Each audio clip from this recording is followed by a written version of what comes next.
Ya. Hari ini kita mau bahas tentang bagaimana membuat small group. Small group ini sangat powerful untuk melengkapi pelayanan kita dan juga untuk membangun hubungan dengan anak-anak, terutama di masa pandemi ini. Ya, jadi di masa pandemi ini small group ini sangat kuat, sangat powerful menjangkau anak-anak dan membekali mereka ya, sehingga mereka bisa dirawat dengan lebih baik lagi. Oke, bagaimana memulai kelompok kecil? Ya. Bagaimana memulai kelompok kecil atau small group? Kalau kami memakai nama Kids Altar ya. Ada teman-teman yang di angkatan ini juga ngikut pelatihan khusus tentang small group ini. Jadi kami menyelenggarakan khusus pelatihan untuk small group buat yang serius yang mau membuat small group atau membangun small group. Kami bikin pelatihan selama 5 pertemuan, tapi baru sampai angkatan ke-5. Nah, sesudah itu nanti di angkatan ke-6, tapi masih tunggu waktu ya. Tunggu waktu. Ya. Oke. Siap sedia, kita baca dulu ayat firman Tuhan. Siap sedia, 2 Timotius 4 ayat 2, beritakanlah firman, siap sedialah baik atau tidak baik waktunya. Nyatakanlah apa yang salah, tegurlah dan nasihatilah dengan segala kesabaran dan pengajaran. Jadi kita tetap harus siap sedia apapun keadaannya. Ya, Paulus memperingatkan, menasihati anak rohaninya, yaitu Timotius, supaya dia selalu siap sedia dalam memberitakan firman. Ya, jadi apapun yang terjadi, dia harus tetap memberitakan firman. Masa-masa pandemi ini ada dianggap masa-masa yang tidak baik, masa-masa yang kurang baik, dan banyak sekolah minggu yang tutup, tidak menyelenggarakan sekolah minggu, bahkan numpang di sekolah minggu gereja orang lain, gereja lain, atau lembaga lain. Ya, gembalanya atau pemimpin jemaat bilang tidak ada dana, tidak ada sumber daya untuk sekolah minggu bisa membuat ibadah online. Ada juga kakak-kakak yang terbeban, akhirnya membuat sendiri konten, lalu diupload di YouTube, lalu diajak anak-anaknya nonton YouTube ibadah bareng. Ada juga yang pakai Zoom gratisan 40 menit, ya karena mereka terbeban. Nah, sayangnya nggak semua gereja melakukan itu. Bahkan gereja-gereja besar yang tadinya membuat online, tutup juga. Dibilang stop aja, sudah tidak ada sumber dana untuk, tidak ada anggaran untuk online sekolah minggu. Ya, sayang ya. Padahal kita harus tetap memberitakan firman apapun keadaannya. Ayat selanjutnya berkata dalam 1 Petrus 5 ayat 2, gembalakanlah kawanan domba Allah yang ada padamu. Jangan dengan paksa, tetapi dengan sukarela sesuai dengan kehendak Allah. Dan jangan karena mau mencari keuntungan, tetapi dengan pengabdian diri. Jadi kalau kita mencari keuntungan, memang kita tidak akan mendapatkan apa-apa. Ya, kita nggak akan mendapatkan uang atau keuntungan-keuntungan yang lain. Tetapi kita percaya ketika kita melayani mereka, ada keuntungan besar di surga, gitu ya. Nah, itu tidak diperhitungkan. Selama kita melayani hanya untuk mencari keuntungan, maka kita nggak mendapatkan apa-apa. Ya, Rasul Petrus menasihati jemaatnya supaya jangan terpaksa menggembalakan anak-anak ini, menggembalakan kawanan domba yang dipercayakan Tuhan. Nah, anak-anak dipercayakan Tuhan kepada kita sebagai kawanan domba yang harus kita gembalakan dengan penuh pengabdian. Ya, kita mengabdi kepada Tuhan. Gembalakan dalam Kisah Para Rasul 20 ayat 28, karena itu jagalah dirimu dan jagalah seluruh kawanan. Karena kamulah yang ditetapkan Roh Kudus menjadi penilik untuk menggembalakan jemaat Allah yang diperolehnya dengan darah anaknya sendiri. Tuhan Yesus sudah menebus anak-anak yang dipercayakan kepada kita dan memberikan kepada kita, mempercayakan kepada kita. Jadi tugas kita adalah menjaga mereka. Jangan sampai ada mereka yang mengundurkan diri, meninggalkan Tuhan, pindah keyakinan, ya itu sangat kasihan ya. Nah, kita harus menjaga mereka, terutama di masa-masa berat ini. Kehadiran kita, karya kita masih ditunggu sama anak-anak untuk menjaga mereka agar mereka tetap mengenal firman, agar mereka tetap ada dalam kasih Tuhan, tidak meninggalkan kasih Tuhan. Yang terakhir, Yohanes 10 ayat 11 sampai 13. Akulah gembala yang baik. Gembala yang baik memberikan nyawanya bagi domba-dombanya. Sedangkan seorang upahan yang bukan gembala dan yang bukan pemilik domba-domba itu sendiri, ketika melihat serigala datang, meninggalkan domba-domba itu, lalu lari. Sehingga serigala itu menerkam dan mencerai-beraikan domba-domba itu. Ia lari karena ia seorang upahan dan tidak memperhatikan domba-domba itu. Nah, kita tidak mau dibilang seorang upahan pastinya ya. Kita meneladani Yesus Sang Gembala Agung kita, dan kita juga akan meneladani Dia dalam hal menjadi seorang gembala yang baik. Anak-anak yang dipercayakan kita harus kita gembalakan, maka kita juga bisa disebut sebagai gembala anak-anak. Jadi apakah kita meninggalkan mereka atau menyerahkan mereka kepada orang lain? Nah, kalau kita meninggalkan mereka, nggak peduli sama mereka, ya udah biarin aja, orang saya juga lagi susah. Ya, kita bisa dikategorikan sebagai orang-orang upahan. Kenapa nggak peduli dengan domba-domba kita yang tercerai-berai? Nggak peduli dengan domba-domba kita yang stres? Nggak peduli dengan domba-domba kita yang akhirnya mati bunuh diri atau meninggalkan kepercayaannya kepada Tuhan karena mereka tawar hati. Nah, tugas kita sebagai gembala anak, kita pasti memberi diri, menjaga, memelihara mereka, menyediakan rumput hijau setiap saat. Jadi kita tetap harus mengajar mereka ya. Nah, saya rindu dengan komunitas ini, ada inspirasi sekolah minggu. Kalau ada teman-teman yang merasa sulit untuk melakukan ibadah online gitu ya, kita bisa sharing, kita bisa, Kak gimana ya, saya putus asa ya, ada banyak juga yang chatting saya pribadi, Kak gimana dong ya, saya kasih masukan dan akhirnya dia menemukan solusi apa yang harus dilakukan. Ya, saling berbagi dengan teman yang lain supaya beban yang kita tanggung yang mungkin tidak dipedulikan dengan pemimpin jemaatnya bisa kita carikan jalan keluar, gitu ya. Nah, bagaimana membangun sebuah komunitas kecil atau kelompok kecil? Bagaimana kita membangun sebuah kelompok kecil atau small group? Bagaimana memulainya? Apa itu small group? Small group adalah kelompok kecil di mana anak-anak akan digembalakan dan dimuridkan untuk menjadi murid Kristus, serta menjadi terang bagi generasi mereka dan lingkungan mereka. Di sini mereka belajar untuk memiliki iman yang sejati dan iman yang tidak tergantung pada orang tua mereka. Jadi, small group ini adalah kawanan kecil dari sekian kawanan besar, ya, dikelompokkan menjadi kelompok kecil, lalu dibina oleh seorang mentor atau pembina atau gembala anak. Ya, jadi dengan kelompok kecil ini maka pemuridan kita akan lebih efektif, lebih menjangkau mereka, bahkan bisa mengenal lebih detail kehidupan mereka. Nah, kelompok kecilnya dipimpin oleh small group leader atau SGL, ya kita sebut saja demikian ya. Jadi ketua-ketua kelompok kecil tadi bisa dinamai sebagai small group leader atau gembala kelompok, bisa juga, terserah ya. Nah, siapa yang dapat melayani sebagai SGL ini? Semua guru sekolah minggu yang mau melayani sudah pasti bisa menjadi SGL.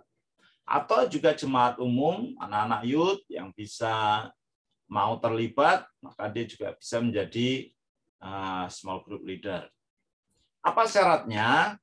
Ya, syaratnya sudah pasti beda-beda ya, setiap gereja ya, ada yang sudah lahir baru, sudah CD, sudah dibaptis selam, ya macam-macam. Ya, minimal mereka sudah bisa mengajar, menjadi pemimpin. Ya, nanti baru dibekali dulu ya. Kalau mereka tergerak, saya mau, nah, nanti ada pembekalan. Ya, mengikuti training dasar pelayanan anak. Nah, ini kalau yang sudah di sini udah ikut pelayanan dasar, training pelayanan dasar. Mengikuti training SGL. Nah, ada khusus juga untuk small group leader itu ada trainingnya. Ya, kalau kami menyelenggarakannya ada 5 sesi. Berjemaat di gereja lokal. Ya pasti ya, bukan jemaat lain. Karena mereka pasti tidak tahu visi misi kita. Persiapannya, training SGL. Calon SGL diwajibkan mengikuti training untuk mengerti visi dan konsep dalam small group, serta mengerti fungsinya sebagai small group leader. Adapun pelatihan yang diberikan biasanya, ya kira-kira tentang ini ya, visi misi, dasar pelayanan small group, pemimpin kelompok kecil, lalu ada standar operasional prosedurnya ketika kita membangun small group, gitu ya. Lalu ada rundown-nya, lalu ada kreativitasnya, dan ada seni berbicara dalam grup. Ya, ini biasanya kalau kita ada training untuk small group leader ini tentang ini. Halo. Halo, selamat sore. Sore, Kak. Sore. Persiapan calon small group leader. Rekrutmen. Jadi dibuat rekrutmen, persiapan rekrutmen minimal 1-3 bulan sebelum memulai small group. Jadi kalau kakak mau membuat kelompok kecil ini, ada persiapan dulu, jangan langsung dibuka ya. 3 bulan paling enggak kita rekrut teman-teman kita.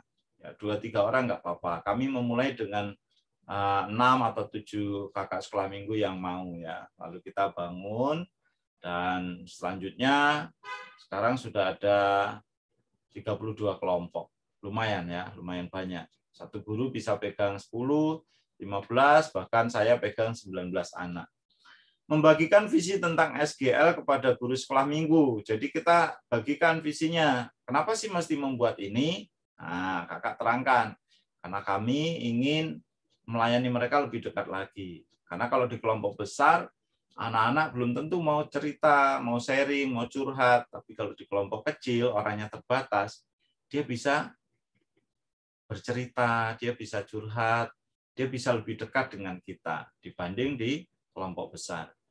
Bekerja sama dengan pemimpin jemaat untuk mencari calon SGL yang akan di-training. Ya, di ibadah umumnya diumumkan kami mau ada kelompok kecil ya. Jadi siapa jemaat yang mau terbeban, anak-anak youth ya, boleh gabung menjadi small group leader. Buatlah promosi untuk rekrutmen calon SGL. Ya, dibuat promosinya, brosurnya, bila perlu bikin videonya untuk menarik perhatian mereka sehingga mereka terbeban untuk membangun SGL dan terbeban menjadi ketua SGL. Tugas dan tanggung jawab seorang SGL, berkomitmen sebagai SGL dalam melayani anak-anak sebagai gembala. Harus komitmen, jangan Kak, minggu ini buka, minggu depan libur ya adik-adik ya, gitu ya. Minggu depannya lagi libur lagi ya adik-adik ya, kakak sibuk, masih ada kerjaan, ya, jangan gitu ya. Saya juga bekerja, jadi karena saya sudah komitmen untuk menjadi SGL, ya mau nggak mau, ya, harus terus siap menjadi SGL, ya apapun yang terjadi, ya karena sibukan di hari Selasa sampai malam, ya sudah, tadinya saya Selasa, tiap Selasa sore, jadi dipindah ya hari Rabu, karena Kak Yudi Selasa bisa sampai malam kalau kerja, bikin syuting, dan segala macam. Oh ya, nggak apa-apa Kak. Nah, mereka tetap datang hari Rabu, rame-rame lagi ya. Jadi kita tetap komitmen, tetap ada solusi, kalau ada masalah kita bicarakan sama-sama. Mempersiapkan pengajaran firman Tuhan dan kreativitas dengan baik dan terencana setiap minggunya. Ya, jangan dibuat sebulan sekali, karena ini harus continue dan intensif gitu ya. Jadi kita harus buat setiap minggu supaya kita bisa memantau keadaan mereka. Keadaan mereka, mungkin mereka lagi sakit, lagi stres, lagi tertekan. Nah, itu kalau setiap minggu kita bisa melihat perkembangan anak-anak kita. Menjadi kakak rohani yang memiliki teladan yang baik bagi anak-anak. Ya, kehadiran kita itu juga satu teladan. Kakaknya datang terus, masa kita nggak datang? Ya, anak-anak saya itu 19 itu selalu datang semua. Ya, jarang kalau kecuali mereka lagi ada tugas atau mereka diajak orang tuanya pergi, nah, baru mereka izin. Ada juga yang masih pergi sama orang tuanya di mobil, ya tetap ikut, gitu ya. Jadi kita jadi teladan, anak-anak kita meneladani kita. Ya, yang kita mentor itu. Membimbing anak-anak menjadi murid Kristus, memiliki dan menjalin hubungan dengan orang tua secara berkala.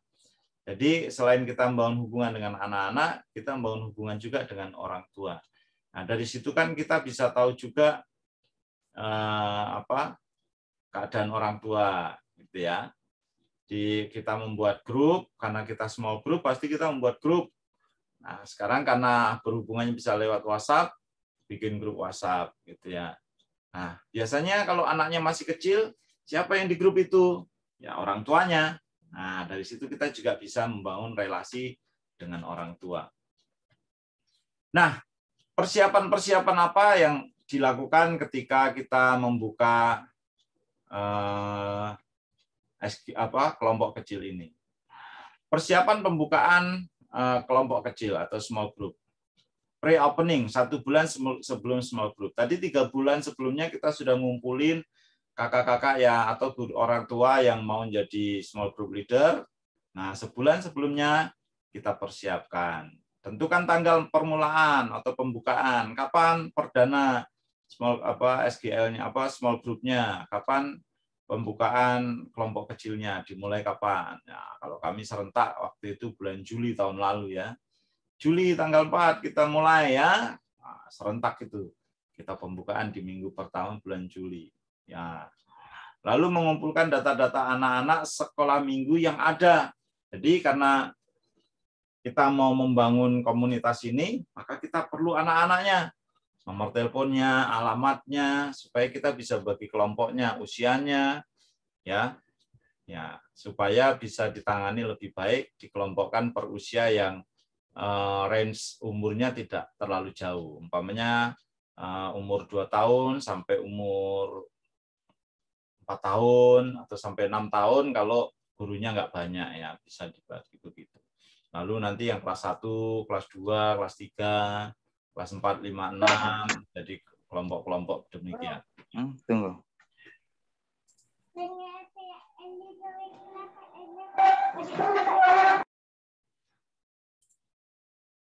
Menyiapkan promo untuk dipost di media sosial. Ya, jadi buatlah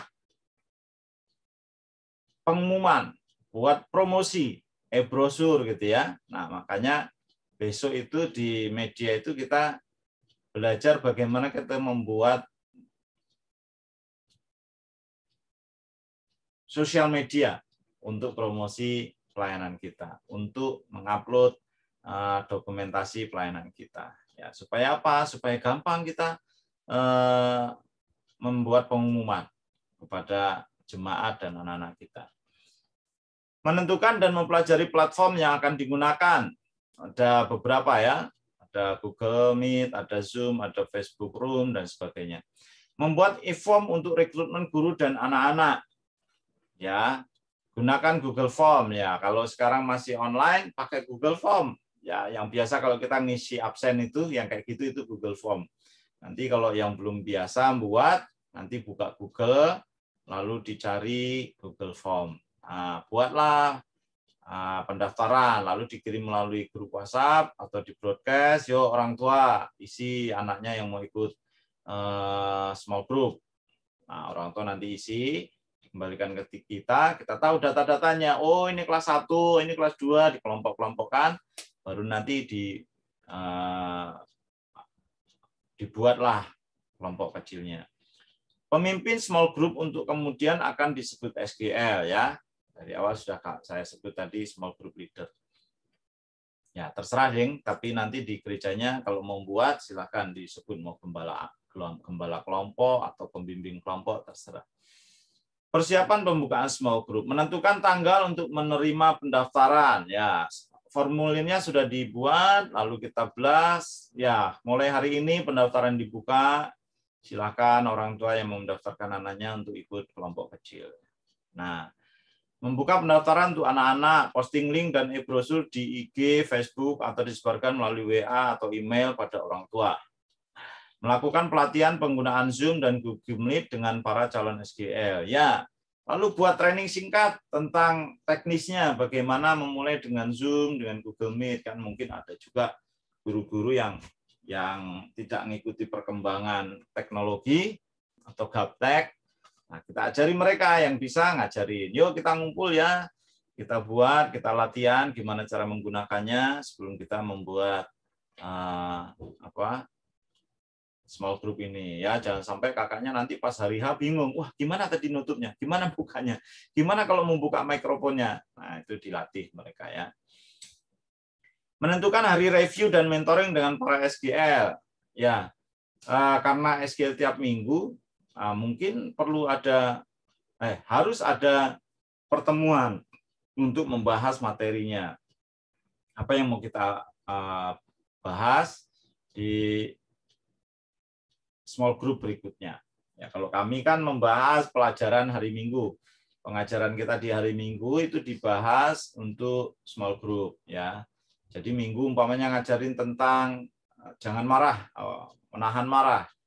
Kendalikan marahmu supaya marahmu tidak mengendalikan kamu. Nah, itu nanti di small group-nya kita bahas lagi, tapi nggak diceritakan. Cuma siapa kemarin ikut ibadah. Nah, kalau ternyata sebagian besar nggak ikut ibadah, kita review sedikit materinya.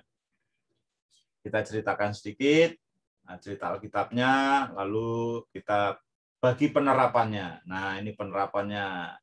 Ya, lalu habis itu nanti di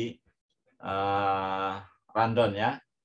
Nah, makanya perlu ada review. Kenapa? Supaya ketahuan, Kak, ada kendala. Kendalanya apa? Di tempatku sinyalnya susah. Nah, dicari solusinya. Kak, ada kendala. Apa kendalanya? Anak-anakku semuanya diem, nggak ada yang ngomong. Nah, nanti teman-teman yang lain kasih masukan.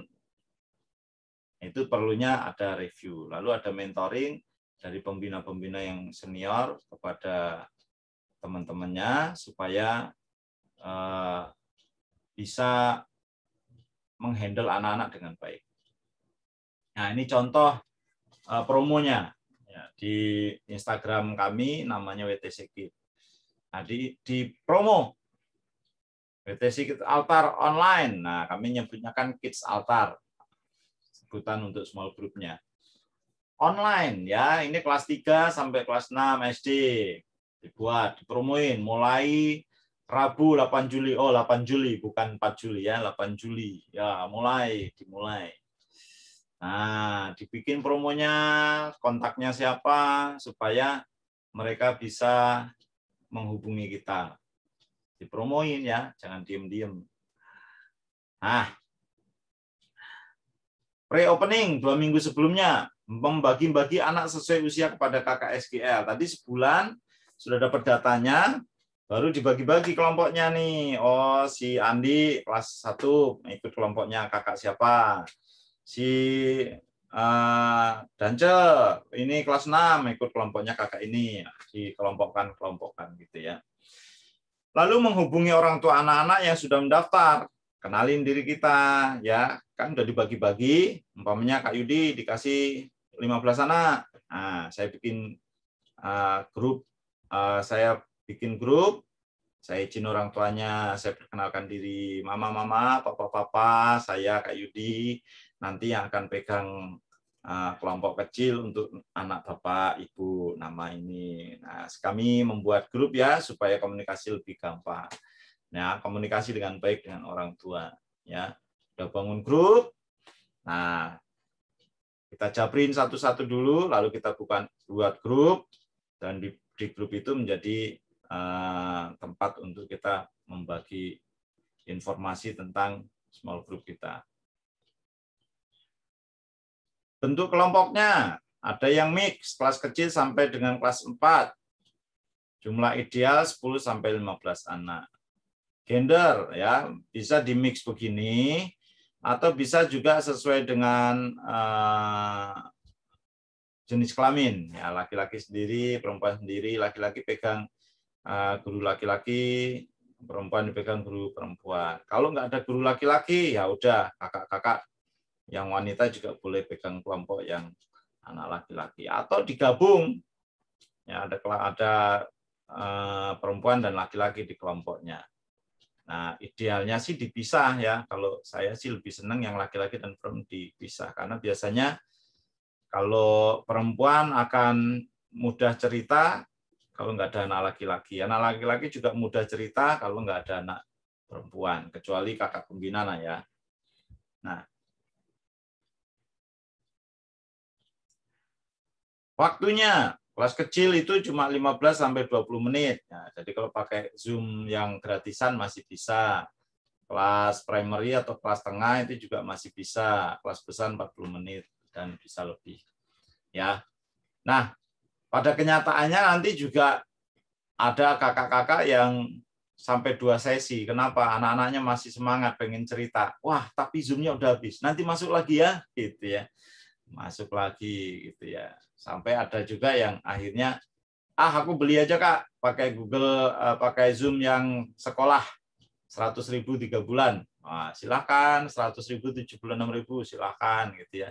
Jadi kakak-kakaknya sampai terbeban beli Zoom pribadi untuk mereka sendiri. Perkenalan diri kepada orang tua, misalnya seperti ini, Shalom Papa Mama. Nah, ini ditulis, diketik di WhatsApp, lalu dikirim ke orang tua. Saya senang mendapatkan siapa namanya, saya excited gitu ya. Menjelaskan bahwa kita ingin mementor anaknya, ingin menjadi ketua kelompok buat anaknya. Persiapan pembukaan small group. Small group leader membuat WA group untuk berkomunikasi dengan orang tua anak. Menyiapkan bahan ajar untuk kids altar ya, small group tadi.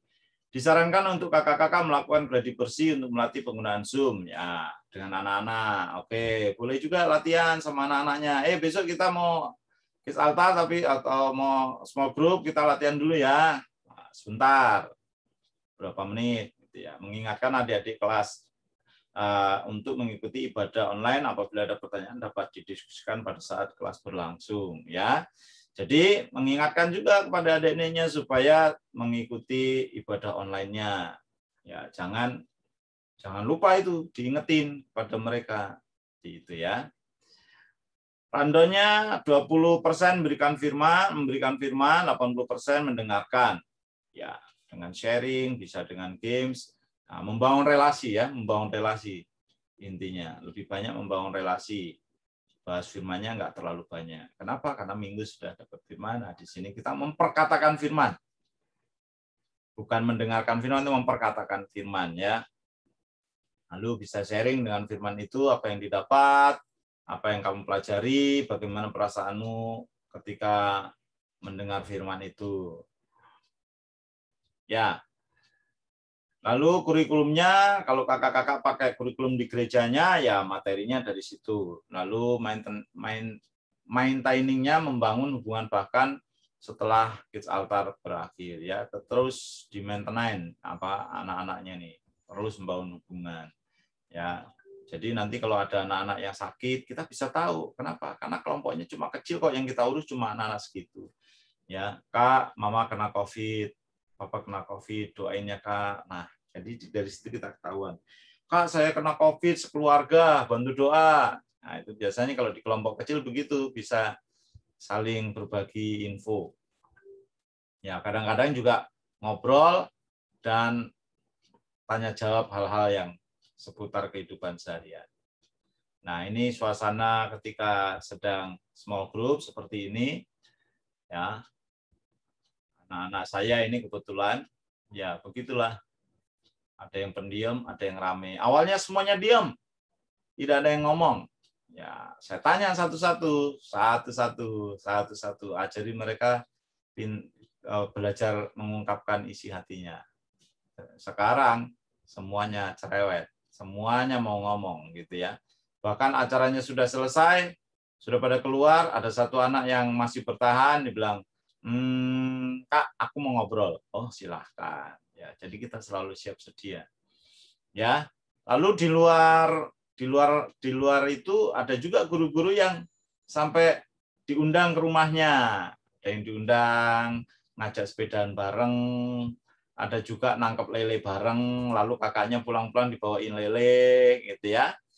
Ya macam-macam. Jadi itu efeknya ketika membangun hubungan makin dekat, anak-anaknya makin sayang sama gurunya. Dan kita diundang, kakak datang ke rumah ya, lelenya udah gede-gede, kakak suka lele enggak? Nangkep lele ya, nangkep lele sama dia. Enggak datang-datang diteleponin terus, di WA-in, ya akhirnya kita datanglah, kita menghargai. Orang tuanya menyambut kita juga, ya. Ini membangun relasi, hubungan makin kuat dan anak-anaknya makin dekat dengan gurunya. Ketika anak-anaknya makin dekat dengan gurunya, maka apa yang kita ajar itu akan mudah diterima sama mereka. Apa yang kita nasihatkan kepada mereka sangat mudah diterima oleh mereka.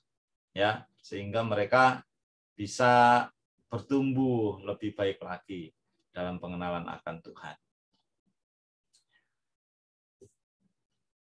Maintaining small group yaitu menjaga hubungan dalam etika Kristen. Kita bangun hubungan dengan anaknya, tentu kita juga harus bangun hubungan dengan orang tuanya.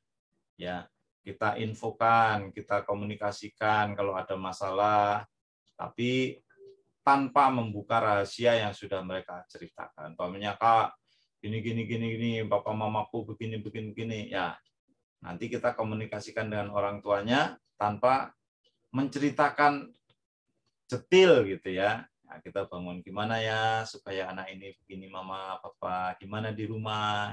Jadi kita tahu anak ini lebih detil lagi, lebih dalam, dan kita bisa menghadapi mereka, mementor mereka lebih baik lagi.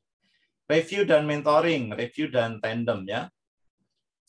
Nah, ini juga perlu ya, ada review. Lalu ada resource, despite being read, Mars is a cold place, apa itu?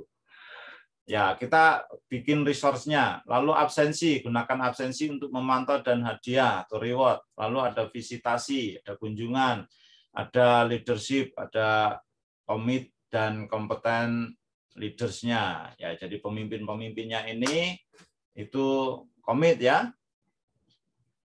Ada juga kunjungan-kunjungan.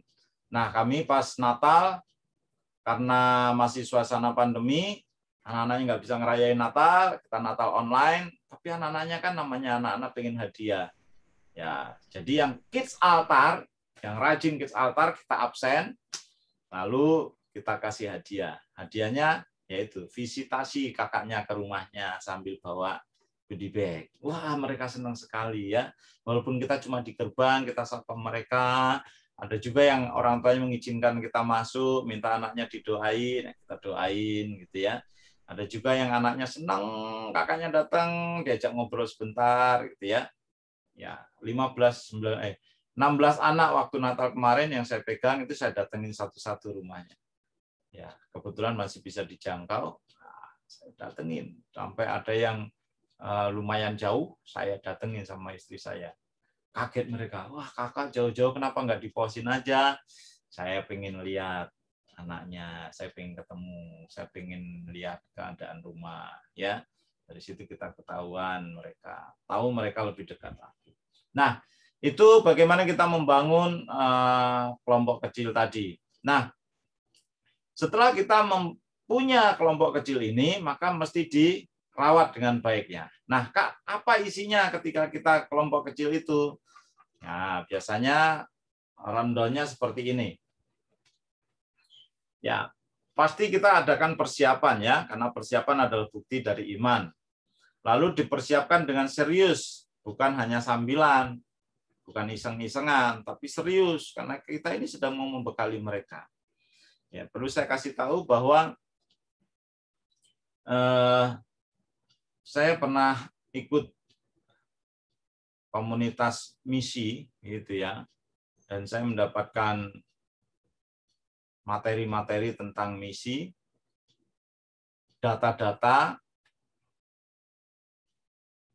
tahun-tahun belakangan bagaimana kondisi kekristenan atau anak-anak Tuhan itu di berbagai daerah, terutama yang dulu notabene kantong-kantong Kristen gitu ya, kayak NTT, Papua, lalu Nias, Itu daerah Mentawai, itu daerah-daerah yang dulu mayoritas Kristen gitu ya. Nah, tahun-tahun belakangan ini sudah mulai turun. Ya, contohnya kayak di Jayapura dulu 98%. Tahun 2018 itu tinggal 46%. Nah, belum lagi di NTT dan daerah-daerah lain. Nah, jadi kalau kita nggak bekali anak-anak ini dengan iman yang kuat, mereka ini akan gampang sekali mundur ya. Hanya karena 50.000 beras sekarung, mereka tinggalkan Tuhan. Kenapa? Karena dasarnya nggak kuat. Nah, gimana dasarnya kuat? Kalau kita bisa menancapkan firman yang kita beritakan itu benar-benar menancap dalam. Caranya gimana? Ya ini.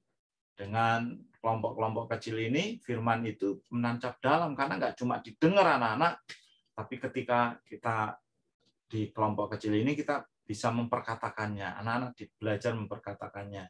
Ya Kak, firman kemarin sangat memberkati aku. Sepanjang minggu aku bergumul dengan marah, tapi aku belajar untuk nggak marah. Nah, itu kan memperkatakan, lalu dia melakukannya. Dan kalau firman itu diperkatakan, didengar, diperkatakan, lalu dilakukan, itu akan tertancap kuat dalam hidup mereka, sehingga mereka tidak mudah meninggalkan Tuhan. Ya, makanya perlu dipersiapkan dengan serius, nggak asal-asalan. Ya, kalau persiapannya baik, pasti hasilnya baik. Ya, persiapan yang baik sama dengan hasil yang baik. Ya, semua sih sebenarnya, semua jenis pelayanan, termasuk pelayanan kita di hari Minggu, dipersiapkan dengan baik, pasti hasilnya akan baik. Perangkat apa yang dipakai? Biasanya pakai laptop atau HP. Kalau nggak ada laptop, ya pakai HP. Pakai HP kan juga bisa share screen ya. Aplikasi yang dipakai biasanya Zoom. Yang ini yang familiar itu Zoom, karena mudah memakainya, menginstal lalu mengaplikasikannya, semua mudah, belajar dalam waktu sebentar, itu bisa menggunakannya. Google Meet juga masih mudah, tapi masih lebih mudah Zoom. Ada juga WhatsApp. Kalau WhatsApp itu cuma muat 8 orang. Ya, nah kelemahannya WhatsApp itu kita nggak bisa nge-mute anggota kelompok supaya nggak berisik. Semua ngomong, wah nggak kedengeran ngomong apa. Ya, lalu ada Facebook Room. Ya, kalau yang pakai Facebook, ada room yang muat 50 orang. Nah, jadi ini bisa juga digunakan. Ya, semua install Messenger umpamanya ya. Nanti kalau kita bikin room, bikin video call pakai room itu. Ya, tapi lebih familiar pakai Zoom, ya sudah pakai Zoom. Lebih gampang menggunakannya. Peralatan penunjang seperti properti permainan, PowerPoint, alat-alat peraga yang bisa kita pakai untuk waktu kita sharing firman dengan anak-anak ya. Kalau ada dipersiapkan, disiapkan di depan meja supaya nanti pas kita ngajar nggak nyari-nyari lagi, sudah dipersiapkan semuanya. Nah, ini penampakan kalau kita pakai aplikasi-aplikasi tadi ya. Ini Zoom Meeting, ya udah familiar, lalu ada Google Meet, ya mirip-mirip ya. Lalu ada juga ada Facebook Room dan ada WhatsApp Group. Nah, ini empat aplikasi ini yang bisa dipakai ya, yang bisa dipakai. Selain masih ada Lark, masih ada aplikasi-aplikasi yang lain, tapi ini lebih familiar. Apa rundown-nya Kak kalau kita mau bikin small group tadi Kak, bikin komsel anak tadi, ya kita bikin ini. Rundown-nya ada pembukaan, ada pujian, ada firman Tuhan, ada cerita Alkitab, lalu ada sharing, ada tanya jawab, ada doa syafaat. Ya. Nah, pembukaan apa aja isinya? Di pembukaan itu kita bisa buka dengan sapaan hangat atau bangun relasi. Oh ya, tambahan ya. Jadi kalau kita nanti sudah lewatin pandemi, nah maka ini kan kita nggak pakai lagi nih aplikasinya ini. Kita bisa onsite bisa offline, bisa datang ke tempat. Nah, tetap harus persiapan. Nah, randonya bisa seperti ini tadi. Ada sharing firman, lalu ada tanya jawab, ada doa syafaat, ada penutup. Nah, pembukaan. Di pembukaan tuh ngapain aja, Kak? Nah, karena ini bukan ibadah formal, ya, bukan ibadah yang kayak hari Minggu gitu. Ini lebih baik, lebih banyak tadi yang saya bilang 80% itu memperkatakan atau sharing. Ya, kalau kita belajar firman-nya nggak terlalu banyak. Karena sudah dibahas di hari Minggu. Ya, jangan, kalau bisa sih nggak usah bikin pengajaran baru. Karena yang hari Minggu itu belum tentu anak-anak ingat semua. Ya, jadi di small group ini mereka perdalam lagi. Dibuka dengan sapaan hangat. Kita tujuannya membangun relasi ya, membangun relasi dulu dengan anak-anak supaya kita dekat dengan mereka. Halo adik-adik, apa kabar? Ada yang mau cerita sepanjang minggu ini ngapain aja? Nah, mereka mulai cerita. Yang kalau mereka sudah dekat sama kita, itu hampir semuanya nanti cerita. Oh kak, minggu ini aku mancing kak, aku kemarin ini kak, aku kemarin naik sepeda kak, sama papa mama, kak kemarin doa gitu ya. Mereka biarin aja. Ya, ganti-gantian dong ceritanya, jangan timpal-timpalan ya. Ya, kita tinggal mementor mereka, membimbing mereka ya. Lalu tanyain kabar sekolahnya, apa kabar, gimana sekolahnya? Stres kak, banyak tugas kak. Wah gurunya nggak kira-kira kak, satu ngasih tugas dua, satu guru ngasih tugas dua. Dengerin aja keluh kesah mereka, kita dengarkan. Nah, ya sabar ya. Ya, tetap semangat ya. Paling kita begitu aja. Ya, kasih semangat mereka. Kita mendengarkan mereka. Lalu ngobrol aja, tanya-tanya gimana mama papa sehat, gimana adik. Ya, tanyain kabar lalu kita ngobrol-ngobrol. Kak, mau nanya kak. Wah, gitu ya. Nanti pokoknya rame jadinya. Atau bisa juga dimulai dengan tebak-tebakan. Nah, anak-anak saya itu suka tebak-tebakan. Jadi mereka suka ganti-gantian dengan saya tebak. Kak Yudi, ada tebakan enggak? Nah, biasanya tebakan-tebakan yang lucu untuk supaya suasananya hangat aja gitu. Enggak diem-dieman gitu ya. Ada pertanyaan. Ayo, Kak Yudi punya tebakan nih, punya tebakan. Ayo, kucing naik ke atas rumah tinggal apanya? Wah, mereka mikir, wah, tinggal ekornya, tinggal kepalanya. Nah, salah. Yang benar apa? Tinggal turunnya. Wah, mereka gantian Kak Yudi. Aku juga punya tebakan. Jadi rame gitu ya. Lalu buat icebreaker, buat icebreaker itu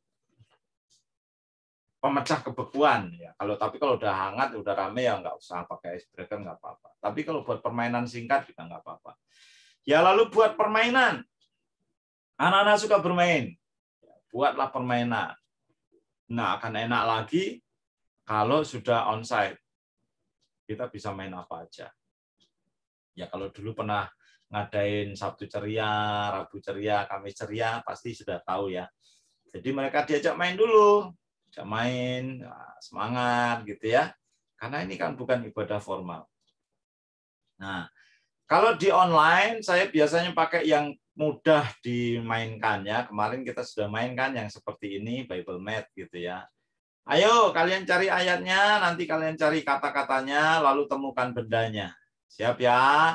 Perjanjian lama, kitab 4 kali 5, pasal 3 tambah 3, ayat 12 kurang 3 kurang 3, kata 10 dibagi 2. Ya, kebetulan saya kan megang kelas 3 sampai kelas 4. Kelas 3, 4, 5 ada juga yang kelas 5. Nah, mereka senang gini, wah, yang pintar matematika itu lalu buka Alkitab, dia lari ke belakang, dia cari sesuatu gitu ya, lalu tunjukkan di depan kamera. Semut Kak, iya betul semut. Nah, kita kasih poin, kita kumpulin poin. Ya nanti poin itu yang akan menentukan hadiah yang akan kita kasih lebih bagus gitu ya, yang poinnya paling banyak. Ya, ini ya bisa kita pakai buat permainan kalau di online. Kalau small grupnya online, masih online. Nah, ini kemarin juga saya sudah mainkan ya. Contoh-contoh aja, kakak bisa kembangkan. Ya, kakak tutup ya, kayu ditutup. Oke. Pertanyaannya, apa warna buku yang dipegang oleh anak berbaju pink? Wah, hijau, biru, kuning. Nah, kita lihat hasilnya. Biru. Yang jawab biru benar. Jadi jawabnya lewat chat. Mereka bisa ngechat gitu ya. Oke, lalu kita bisa mainnya seperti ini ya. Ini juga masih kita tutup lagi. Apa simbol dalam layang-layang warna merah? Tanda petir. Lalu kalau yang bisa aktifkan annotate, annotate-nya diaktifkan kalau pakai Zoom itu. Annotate ini yang ada apa? Gambar pulpen ini. Nah, sekarang kalian cari benda lain yang ada di gambar itu selain marble permennya. Mana Kak? Wah, nggak ada. Ya, tuh Kak Sivera sudah nyoba. Di mana? Coba Kakak temukan. Ada benda lain kah di situ yang berbeda? Ayo, ada yang bisa nemukan? Coba pakai annotate-nya. Nah, Kak, ini bukan. Coba coret lagi. Oh, di sini Kak. Wah, ini dia. iPhone-ku siapa? iPhone-ku bisa menemukan. Nah, itu benar. Kalau udah kita clear. Kita masuk ke soal berikutnya. Oke, selanjutnya ya. Jadi, ayo itu tadi yang jawab kancing benar ya. Dapat poin. Nah, ini ayo kakak-kakak silakan cari. Ada makhluk hidup di antara daun-daun itu, silakan dicoret. Wah, nyoretnya kok ini berantakan. Ayo lingkarin di mana ada benda lain. Wah, Kak, nggak ketemu. Pasti ada. Kak Yudi sudah siapkan ada. Mana? Di mana bendanya? Ada yang bisa nebak? Boleh nyoret?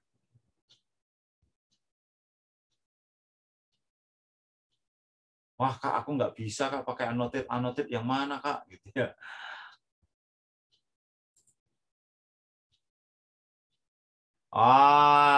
Ya, betul. Itu ada belalang, ya.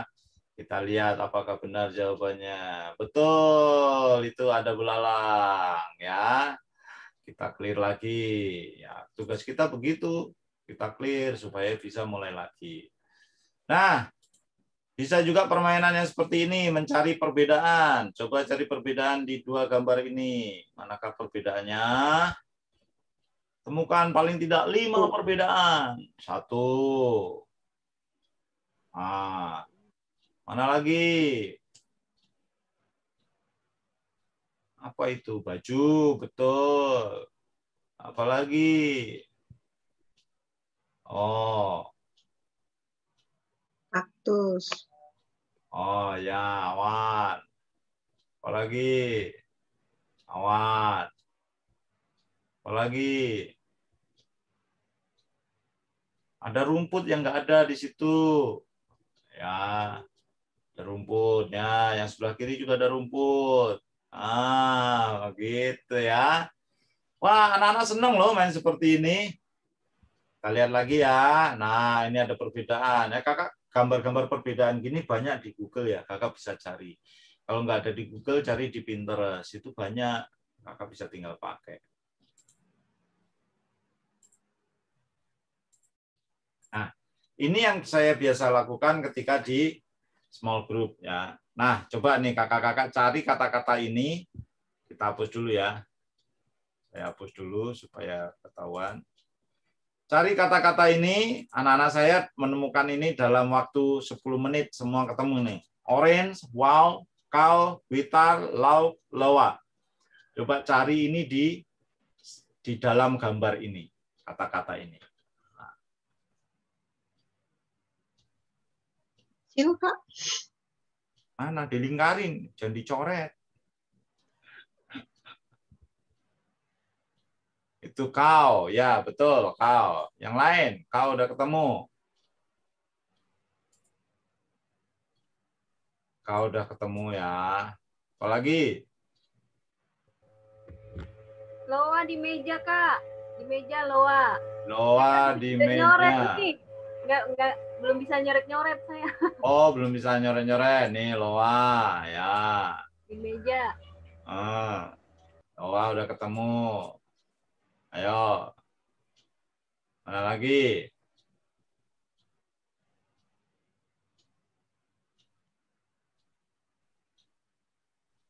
Apa, Kak Theodora? Gitar. Nih, gitar ya. Betul, gitar. Apalagi? Wow, sudah ketemu. Orange, Kak. Orange Di di mana? pohon di jendela. Ini orange. Tinggal laut.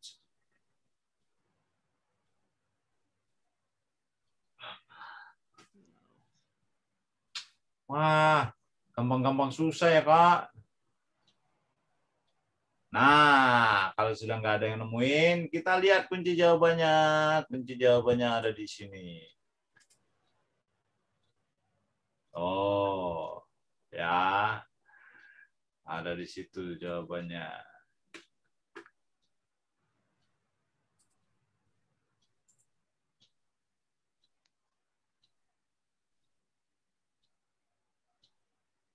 Lauk itu ada di rambut. Oke, ini permainan-permainan yang bisa kita pakai. Ya, tebak-tebak gambar, tokoh, atau binatang dalam Alkitab. Nah, clue-nya ini makan belalang, baju kulit kayu, dan di Sungai Yordan membaptis. Siapakah dia? Yohanes Pembaptis. Yes. Ya, terus bikin yang begini.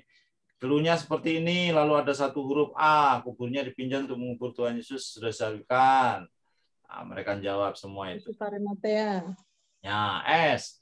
Dan dari dia membantu memanggul salib Yesus ketika Yesus jatuh Simon dalam. dari Kirene. Simon Oh. Kirene. Nah, kalau ini apa nih? Ini Yordan. Ya, Yordan. Kalau ini apa nih binatang dalam Alkitab? Keledai. Iya, keledai. Keledai. Oke, nah itu tadi buat ngeramein acara, ngeramein pembukaan. Nah, anak-anak seneng banget itu ya, anak-anak seneng. Wah, sampai ada yang nanya, Kak, poinku berapa? Gitu. Kita kasih tahu, gitu ya. Lalu habis itu pujian. Pujiannya apa? Pakai pujian live. Ya, kita nyanyi kalau bisa main gitar kita nyanyi. Kalau enggak ya kita nyanyi sebentar. Ya, jadi kita nyanyi muji Tuhan. Kalau enggak pakai YouTube. Putarkan YouTube. Ya, lalu firman Tuhan. Firman Tuhannya itu membahas cerita hari Minggu yang lalu. Umpamanya minggu kemarin kita bahas tentang kisah kejatuhan Adam dan Hawa karena digoda, dibohongi sama iblis. Ya. Nah, siapa yang suka bohongin kita? Itu iblis. Dibohongin kamu itu jelek, kamu itu nggak berhasil, kamu pernah gagal, kamu pasti akan gagal lagi, ya gitu-gitu ya. Itu tambahkan penerapan seperti itu. Bahas ceritanya pendek aja, nggak diceritain adik-adik, wah kayak cerita beneran, nggak usah. Karena kan kita tinggal mereview yang dibahas di hari Minggu. Nah, direview. Gimana dengar cerita ini? Tanyain dulu. Perasaan kalian mendengar cerita itu gimana? Aku kesel banget deh, Kak. Kenapa kesel? Iya, coba itu Hawa tidak terpengaruh sama ular. Pasti kita nggak jatuh dalam dosa sampai hari ini kan, Kak? Biarin dia mengungkapin perasaannya. Ya. Wah, Kak, aku sedih. Kenapa sedih? Iya, sedih ya. Coba si Adam itu ngasih tahu Hawa, deket Hawa terus. Pasti dia mungkin nggak jatuh dalam dosa dan seterusnya. Biarkan mereka mengungkapkan perasaannya. Lalu ditambahkan penerapan tadi ya, kita jangan mudah tergoda. Godaan iblis itu banyak hal. Nyontek, nyuri, bohong, itu godaan iblis. Lalu kalau ada ilustrasi, boleh ditambahin ilustrasi. Kalau saya biasanya tambahin pakai sulap, gitu ya. Nah, mereka senang tuh.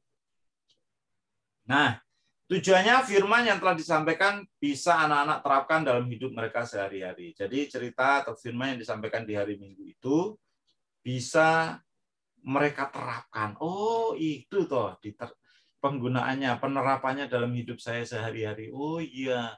Jadi kalau ada kata-kata dalam pikiranku bilang aku bodoh, nah kalau itu dari iblis ya Kak ya. Iya. Jadi kamu bisa melawannya dengan firman toh? Iya Kak.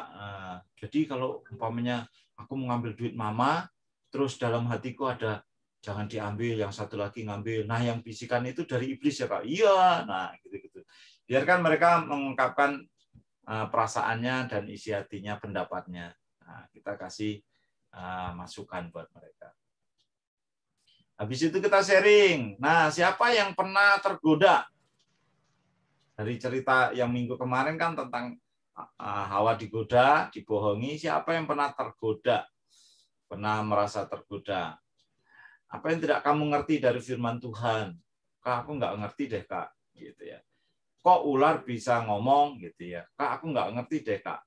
Kok iblis masuknya ke ular, nggak ke tempat lain? Ya, nggak tahu, gitu ya. Itu kisah yang sudah ditulis, diceritakan. Jadi hal-hal yang lain yang nggak ngerti, umpamanya Kak, aku nggak ngerti Kak, kan manusia jatuh dalam dosa. Nah itu gimana Kak supaya mereka bisa datang lagi sama Tuhan? Nah gitu-gitu nanti kita bahas sama mereka. Apa yang kalian lakukan setelah mendengar firman tadi? Apa yang mau kalian lakukan ketika dengar firman tadi supaya kita nggak mudah tergoda? Kak, aku akan rajin baca Alkitab. Nah, kesaksian sehubungan dengan firman. Ada nggak kesaksian yang seperti firman tadi? Kak, ada kak. Apa tuh? Jadi waktu itu di meja itu mama naruh duit sembarangan. Wah, aku pengen ambil Kak. Aku tergoda. Pasti mama lupa gitu ya. Lalu pernah juga Kak, aku lihat di dompet mama duitnya banyak. Kalau aku ambil satu kan pasti mama nggak tahu, nggak sadar. Wah, tapi ada yang ngomong dalam hatiku Kak, jangan diambil, itu berdosa. Nah, itu Roh Kudus yang ngingetin supaya kamu nggak lakukan. Nah, itu kesaksian. Nanti teman yang lain akan dengerin gitu ya, berbagi cerita juga. Kak, aku punya pengalaman. Apa tuh kesaksian? Ya, aku pernah digodain sama temanku di sekolah. Aku tergoda banget, pengen hajar dia Kak. Terus aku ingat firman Tuhan. Ya, kasihilah musuhmu. Ya udah, aku tinggal aja pulang. Aku doain dia aja. Nah, itu bagus gitu ya. Biarkan mereka mengungkapkan pendapat, lalu sharing kehidupan mereka. Itu tandanya mereka bisa menerapkan firman tadi. Lalu sesudah itu kita ngomong, ada nggak yang mau nanya? Nah, biarkan anak-anak bertanya seputar firman atau hal lain. Ya, nanya yang lain juga boleh ya adik-adik ya. Seputar kehidupan kalian, seputar pengalaman kalian boleh nanya. Nah, untuk itu kita mesti mempersiapkan diri, rajin baca, bekali terus diri kita dengan pengetahuan, ya, terutama pengetahuan tentang firman Tuhan. Jawablah dengan baik dan benar. Tapi kalau nggak bisa jawab, mintalah waktu untuk menjawabnya di kemudian hari. Wah, ini pertanyaan sulit. Nah, ini contohnya nih Kak. Pertanyaan-pertanyaan ini pasti sulit. Kak, Tuhan itu cewek apa cowok? Ayo, Kakak jawabnya apa kalau ditanya begini? Tuhan itu cewek apa cowok?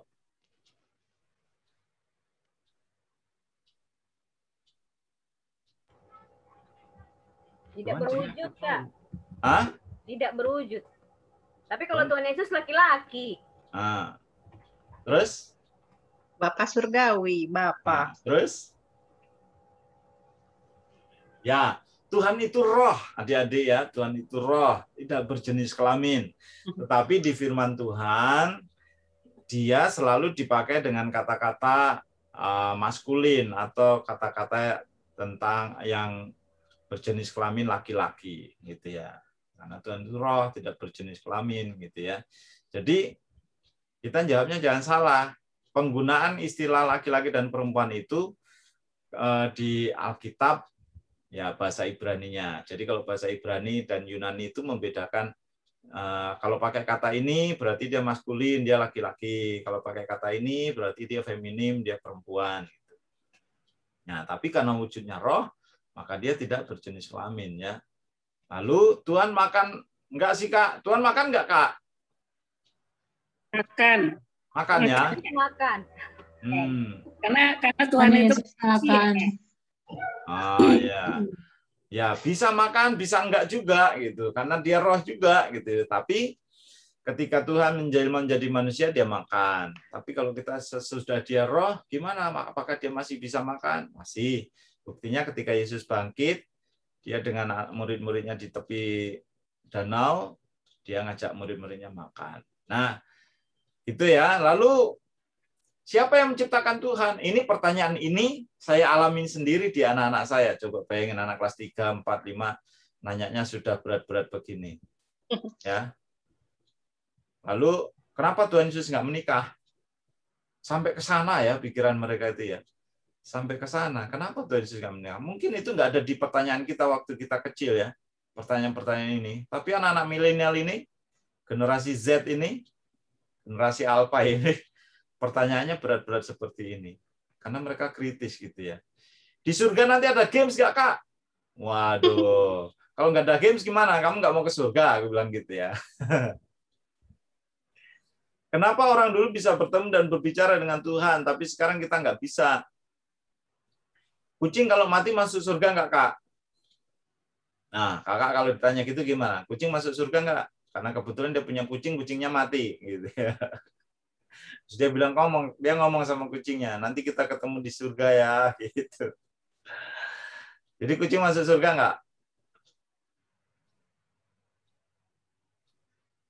Kucing atau binatang tidak punya roh. Ya, dia cuma punya tubuh dan jiwa, tapi dia nggak punya roh.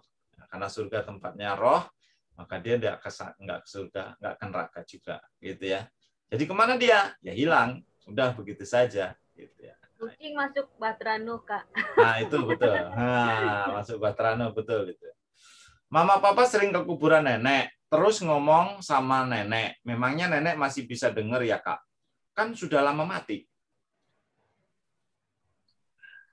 Ya. Lagi udah mati kan. Nah, terus dia waktu saya jawab dia gini. Tapi itu Samuel waktu Saul bertanya sama itu kan Samuelnya masih bisa jawab. Waduh, anak kecil udah sampai ke sana ya. Itu pertanyaannya agak berat. Ya, tapi kita harus jawab. Nah, orang mati nggak bisa berhubungan dengan orang hidup. Itu menurut firman Tuhan ya. Nah, lalu gimana Samuel yang dipanggil sama pemanggil roh itu tentu bukan Samuel. Mungkin roh jahat atau roh yang lain yang diserupakan dengan Samuel gitu ya. Karena orang kalau sudah mati kemana? Ke tempat perhentian ya, namanya Hades. Kalau orang yang percaya Tuhan bisa disebut Firdaus, tapi kalau orang yang nggak percaya Tuhan di dunia orang mati itu di alam maut, kerajaan maut gitu ya. Yang ceritanya paling gampang Lazarus dan orang kaya gitu ya. Itu kita bisa menjembatani mereka.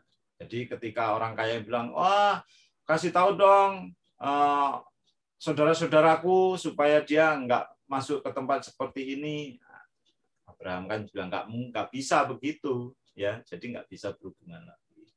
Wah, tapi Kak, kalau pas malam-malam ada nenek yang datang itu nenekku bukan pastinya. Itu bukan nenekmu, itu pasti roh yang lain. Kenapa? Karena nenekmu pasti sudah di tempat perhentian dan tidak bisa kembali lagi ke bumi. Kecuali Tuhan yang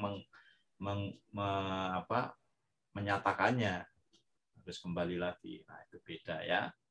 Nah, habis itu apa? Doa syafaat. Tanyakan pada anak-anak ada yang mau didoakan enggak? Ya, nanti mereka, Kak, ternyata bapakku COVID, Kak, gitu ya. Biarkan mereka mengungkapkan pokok-pokok doa mereka. Doakan juga anak satu persatu. Karena anaknya nggak banyak, kita bisa doakan mereka, sebut mereka, persoalan mereka satu persatu. Minta anak-anak gantian berdoa. Nah, ada juga waktunya saling mendoakan. Kayak waktu itu ada nama anak saya itu namanya Kenneth, itu satu keluarga kena COVID. Nah, lalu saya tanya sama anak-anak, siapa yang mau doakan Kenneth? Oh, saya, Kak. Axel duluan. Axel berdoa buat Kenneth. Dengan bahasa mereka, biarkan mereka belajar mendoakan temannya. Baru nanti kita tutup dengan doa. Biarkan anak-anak saling mendoakan. Justru di kelompok kecil ini, kesempatan mereka untuk belajar itu lebih banyak ya. Kalau di kelompok besar suruh doa nggak ada yang mau. Tapi begitu di kelompok kecil itu mereka bisa, Kak, aku doa gitu ya.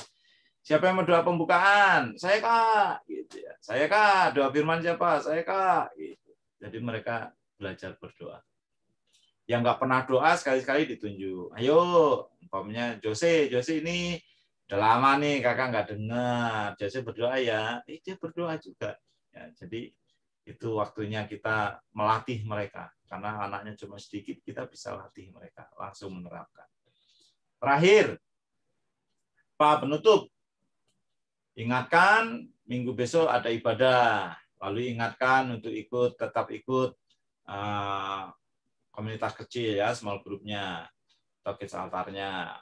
Ucapkan terima kasih pada anak-anak. Makasih adik-adik yang sudah datang hari ini. Oh ya, mama papa yang ada di samping adik-adik juga.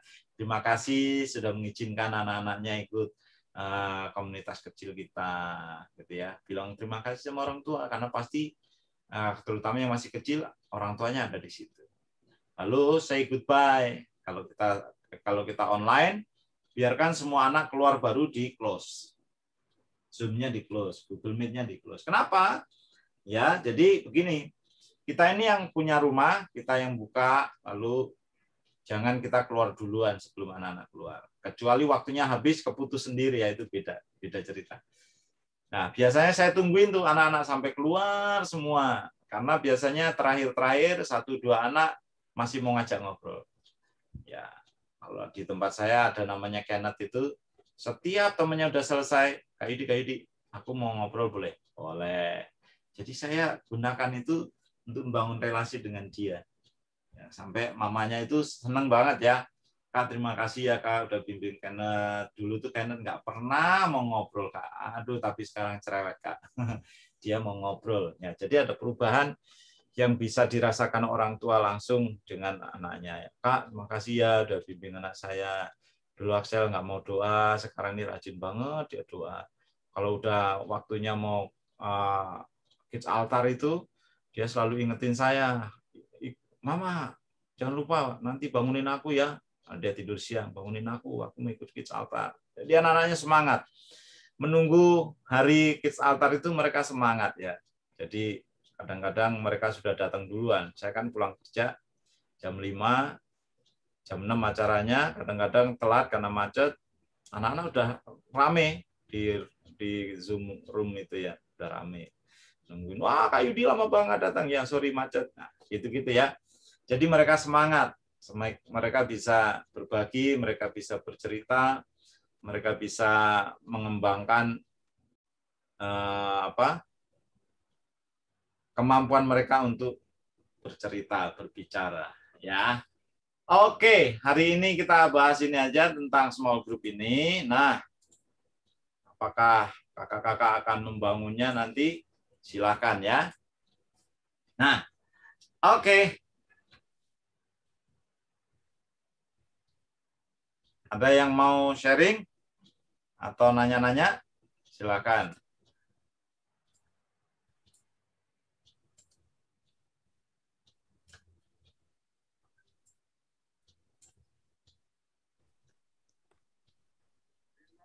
Tanya Kak Yudi. Ya, silakan Kak. Itu untuk umur berapa ya paling idealnya gitu Kak? Idealnya dari kelas kecil sih bisa kok. Kami itu pakai yang kami semua ya dari anak umur 2 tahun ya. Setahun 2 tahun ada yang ikut.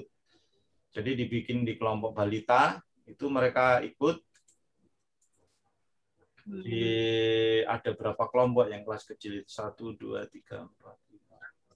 Ada 6 kelompok malahan. Ada 6 atau 7 kelompok yang kelas kecil itu. Jadi nggak terbatas usia sih, tapi yang kelas kecil itu memang ditemenin sama mama papanya. Kalau nggak mamanya sama papanya ditemenin. Mereka digabung sama kelas batita atau mereka sendiri aja kelas kecil aja gitu? Soalnya saya kebetulan kan guru batita, kalau batita aja kayaknya nggak nyambung. Batitanya umur berapa? Oh, batitanya berapa banyak? Iya, kalau kumpul semua ada 20-an. Banyak ya?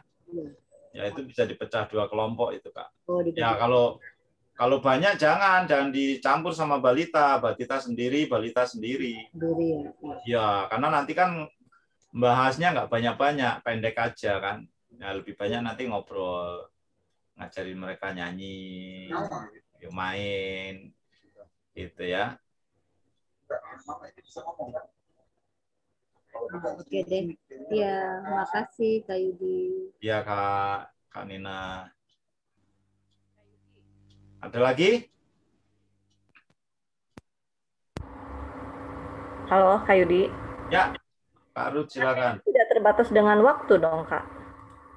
Nggak terbatas dengan waktu sih sebenarnya, tapi kalau kita pakai Zoom itu kayak yang gratisan itu cuma 40 menit ya Kak ya. Makanya kita set 40 menit selesai. Gitu. Tapi kalau saya kan sengaja beli yang Zoom School itu 76.000 buat 3 bulan. Nah, itu unlimited itu bisa berjam-jam juga gitu ya. Nah, itu kalau saya bisa sejam itu Kak, sejam lebih kadang, karena ya itu anak-anak pada nanya gitu, anak-anak cerita gitu. Berarti banyaknya anak-anak kayak curhat, sharing gitulah ya. Iya Kak, memang itu tempat kita membangun relasi dengan anak ya. Kita lebih banyak mendengar daripada berbicara sebenarnya. Karena ya itu kemarin tuh kita membangun itu karena ada itu loh Kak. Mungkin Kakak pernah dengar ceritanya anak remaja Kristen yang bunuh diri gitu ya Kak ya. Kenapa sih dia kok bunuh diri? Nah, di catatan sebelum dia bunuh diri itu kan dia tertekan dengan tugas-tugas sekolah, dia tertekan dengan tuntutan orang tua, sementara dia nggak punya tempat untuk curhat. Nah, dia anak tunggal gitu ya, dia nggak bisa cerita sama siapa-siapa. Nah, ternyata gurunya nggak membuat sesuatu untuk memfasilitasi anak-anak ini mengungkapkan perasaannya, sampai akhirnya mereka merasa bersalah. Kenapa kok sampai bisa begitu? Gitu ya. Jadi dari catatan itu mereka tertekan, tapi tidak ada tempat untuk curhat. Ya sudah, akhirnya saya langsung komando kan ke teman-teman, yuk kita bikin sesuatu. Jangan sampai anak kita terjadi seperti itu. Itu tugas kita juga menjaga mereka, menjaga kawanan itu. Nah, udah kita bikin persiapan. Akhirnya saya ajak dulu guru-guru yang mau. Siapa yang mau? Yuk, yang mau bikin ini silakan. Nah, kelemahan kita itu di gereja data ya. Data anak itu nggak semua dicatat dengan baik. Jadi kita gunakan data yang ada, lalu kita posting di medsos. Nah, kebetulan itu lewat YouTube juga banyak orang tua yang lihat gitu ya. Akhirnya mereka daftar. Dari 6 orang pertama itu gurunya. Sekarang itu sudah ada 32 kelompok. Lumayan banyak ya. Ya, banyak guru yang terbeban, guru yang mau ngikut. Nah, dari situ kita memang menemukan yang anak-anak pra-remaja kelas 5, kelas 6 itu mereka mengalami stres. Ya, dan di kelas itu mereka lebih banyak cerita curhat ya untuk hal-hal pribadi mereka. Nah, itu juga kita harus ya kalau mereka sudah mulai curhat masalah-masalah pribadi mereka, kita bisa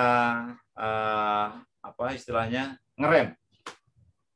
Oke, umpamanya Dani. Oke, Dani, nanti habis ini kita ngobrol berdua ya, karena itu udah hal pribadi supaya teman-temannya nggak tahu gitu ya.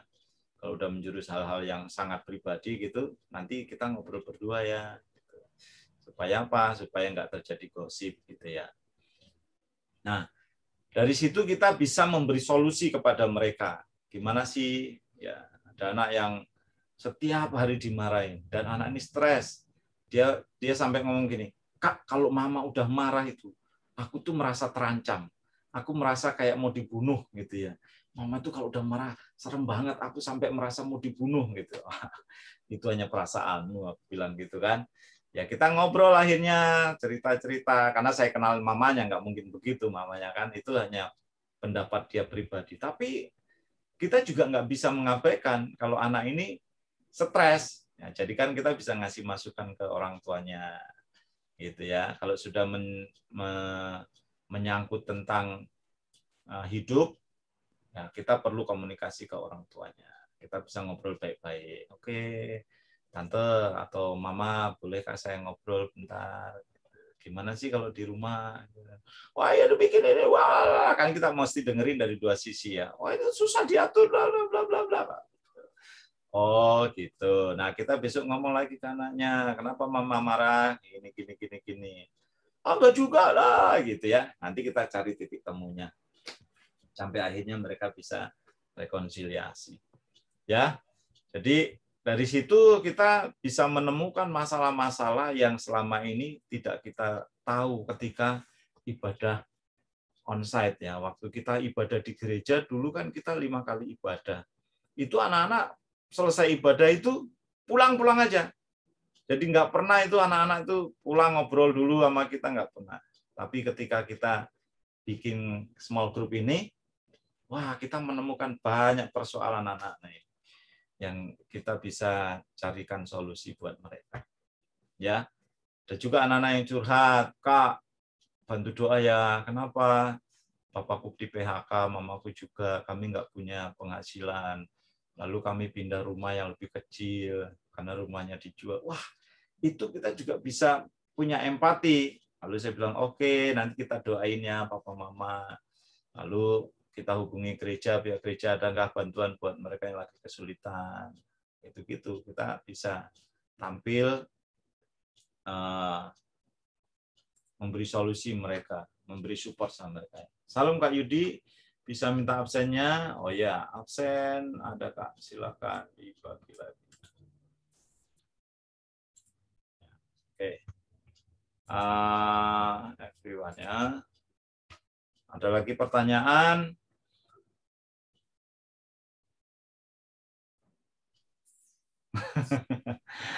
Kak Yudi gimana kalau caranya supaya foto kita ada di bangku-bangku tadi? Oke, Kakak nanti download Zoom terbaru. Lalu nanti di sisi kanan yang view itu ada 3 pilihan. Kakak pilih yang paling bawah immersive skin. Ya, immersive skin. Nanti akan muncul seperti itu ya. Nanti akan muncul seperti bangku-bangku ini. Nah, gitu ya. Ini namanya immersive skin. Oke. Kak Yudi, Ya. Kak Yudi mau nanya itu, kan tadi dibilang ngajakin teman-teman gitu kan kalau buat persiapan untuk buat kelompok kecil nih loh. Terus kemarin tuh udah sounding berapa kali ke mereka kan, tapi kayaknya responnya nggak ini, nggak ada. Emang kalau jalan sendiri nggak bisa ya, nggak boleh ya Kak? Boleh jalan sendiri dulu buat apa namanya pilot project gitu ya Kak. Kakak nanti dokumentasikan, bila perlu direkam, lalu di-share sama teman-teman gitu. Ya, kalau dulu saya memang mewajibkan semua direkam ya teman-teman ya, direkam supaya kita punya dokumentasi dan juga buat pembelajaran sama berbagi sharing ke teman-teman yang lain. Nah, dari situ itu ternyata juga membangkitkan apa ya? Beban ke teman-teman yang lain, guru-guru yang lain. Oh, ternyata seperti itu ya Kak ya. Saya mau deh Kak. Saya mau gitu ya. Ya, kalau mereka masih bingung, kamu ini ya, Kakak gabung dulu di kelompok saya, Kakak lihat dulu cara saya menghandle mereka. Mereka juga tahu, oh ternyata gampang toh Kak, ternyata bisalah saya. Oke Kak, nanti saya buka kelas sendiri, kelompok sendiri buat saya Kak. Gitu. Jadi kalau mau jalan sendiri dulu, silakan jalan diri dulu, nggak apa-apa buat percontohan ya. Jadi kalau jalan sendiri juga kan kemarin tuh kan yang Kak Yudi bilang kan saya kurang bisa kayak ngomong apa mancing-mancingan. Kak Yudi bilang buat dulu kelompoknya bagi apa kayak renungan tiap pagi gitu yang Kak Yudi kasih itu kan share ke kelompok kecil tuh kan sudah jalan. Jadi maksud saya kelompok itu aja lagi yang ditanyain, yang diajakin ngomong gitu loh, yang lebih buat kelompok kecil gitu. Jadi emang rencananya sih ya nggak usah rekrut luas dulu, nggak usah pakai ngumumin di gereja. Iya Kak. Kalau Kakak mau bikin pilot project, Kakak ya kelompoknya Kakak aja dulu dikit. Nanti baru di-share ke orang tua nih, kami sudah bikin ya, gitu. Ada yang dari Pak Dani, Pak Dani. Ya deh, makasih Kak. Nanti kan orang tua, wah mau dong. Iya Mama, tapi tunggu ya, karena kakaknya belum ada. Nanti kita cari kakaknya supaya kita bisa bikin kelompok yang lain lagi. Nah, nanti pasti Tuhan gerakkan kok, pasti Kak. Percaya deh. Ya. Kak Yudi, kalau anak curhat dan kita kasih masukan ke orang tuanya, takutnya ada orang tua yang tersinggung masalah pribadinya dibahas. Bagaimana solusi yang terbaik? Oke. Kalau sudah masalah pribadi, umpamanya anaknya ngomongin mamanya, mau papanya, mau cerai, umpamanya, itu masalah mereka sebenarnya ya. Jadi kita nggak boleh ikut campur. Jadi kita hadir sebagai mentor anaknya. Saya lebih sering menyebutnya sebagai heartwarmer, penghangat hatinya anak-anak ini. Jadi kita menjadi figur yang lain yang membuat anak ini merasa nyaman, gitu ya, tanpa mempermasalahkan keadaan orang tuanya. Ya, jadi kita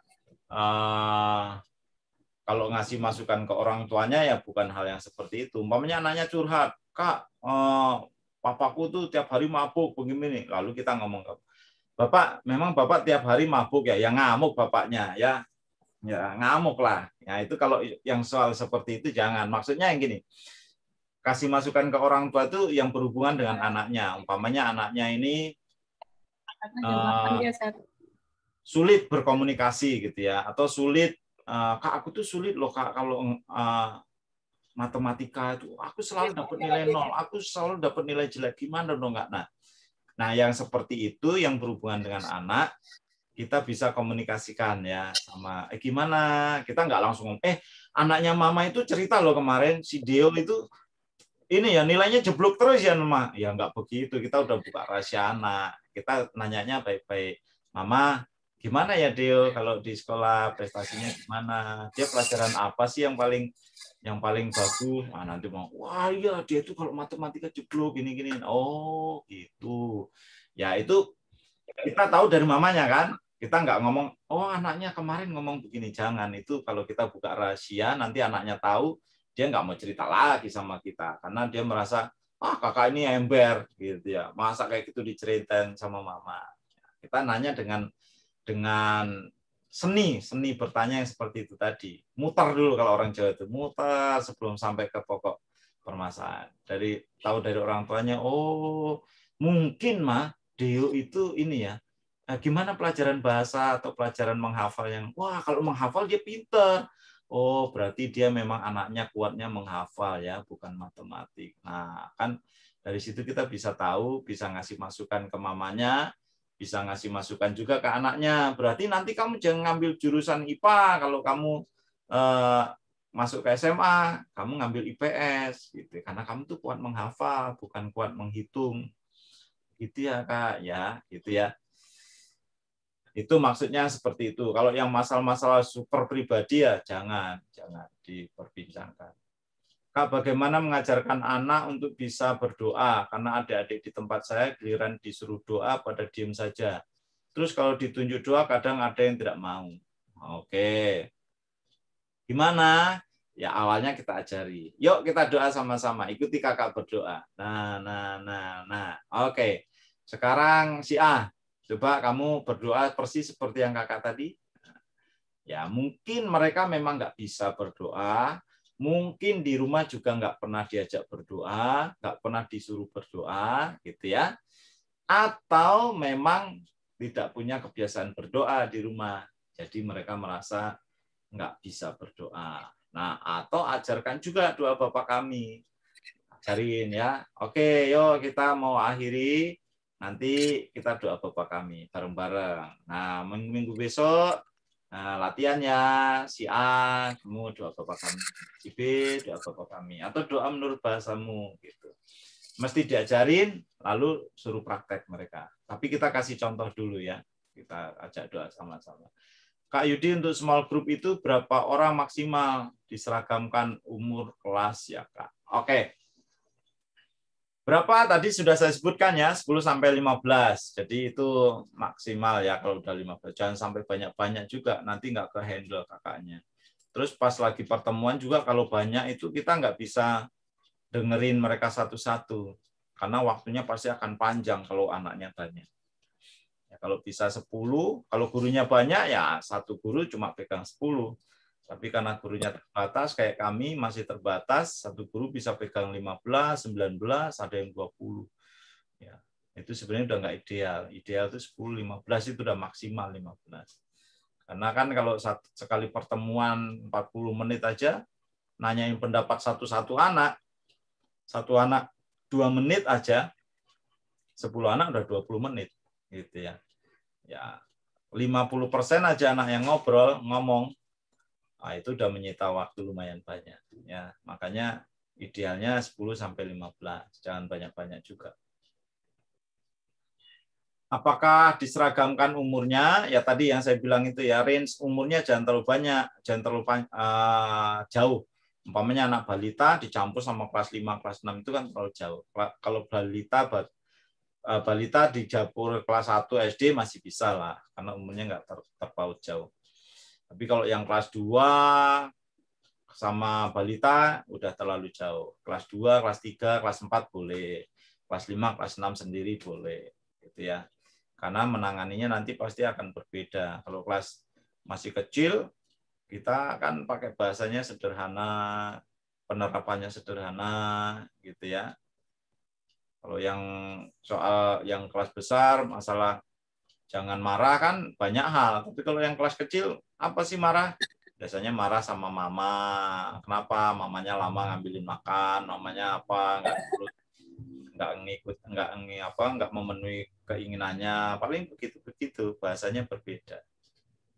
Oke ya, jadi adakah yang sudah membuat komsel untuk anak-anak selama ini di gerejanya, di sekolah minggunya, atau ini sesuatu yang baru? Baru, Pak. Belum, Kak. Baru, Kak. Baru ya. Ya, boleh dicoba karena itu ya. Jadi kita generasi milenial ini memang generasi yang rapuh. Beda kayak zaman kita ya.